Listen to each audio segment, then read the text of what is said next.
Now, here's an admission to start with. I asked my team to set up a discussion on how to deal with NHS waiting lists before Omicron landed from Southern Africa or Belgium or wherever.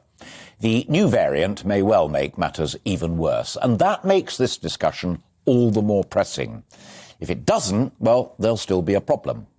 The team of guests that we've assembled are those who really know the answers. Before Omicron arrived, the NHS already had a serious problem with waiting lists. Sajid Javid, the Health and Social Care Secretary, warned that the challenge of waiting lists is, and I quote, going to get a lot worse before it gets better. And it could even grow to some 13 million.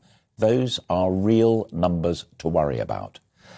On the most recent data, nearly 6 million people are waiting for routine surgery. That's the highest since autumn 2007. Of them, more than 12,000 have been waiting for more than 2 years. The reasons are set out quite objectively by the Independent Institute for Fiscal Studies. They show that in the first 10 months of the pandemic, there were 3 million fewer elective admissions and 17 million fewer outpatient appointments than in the same period the previous year. Stark evidence of an understandable slowdown.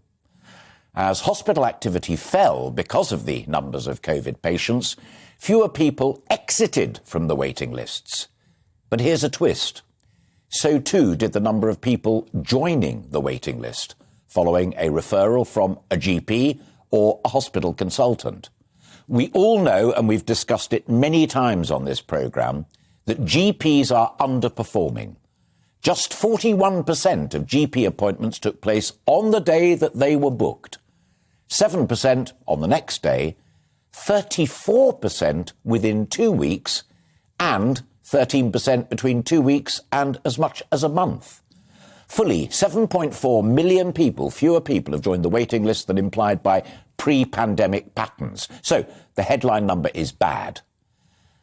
An unknown number is potentially worse. And if the missing all turn up, then the problem becomes intractable. Starkly, it is unlikely that they will all return. Some have died since the start of the pandemic.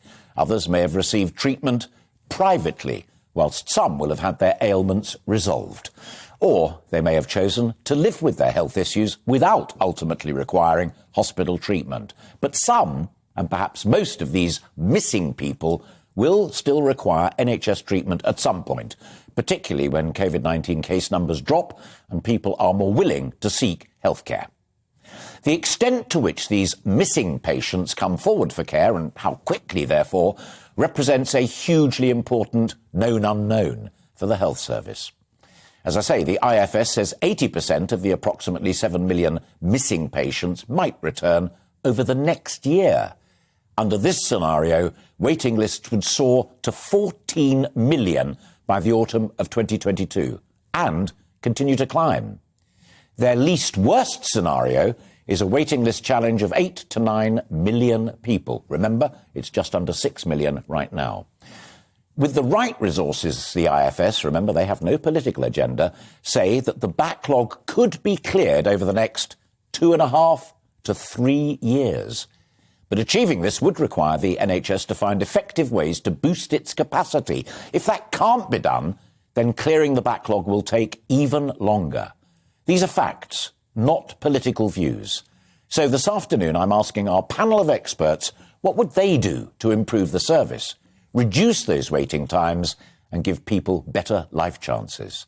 When it comes to the NHS backlog, what is the prescription?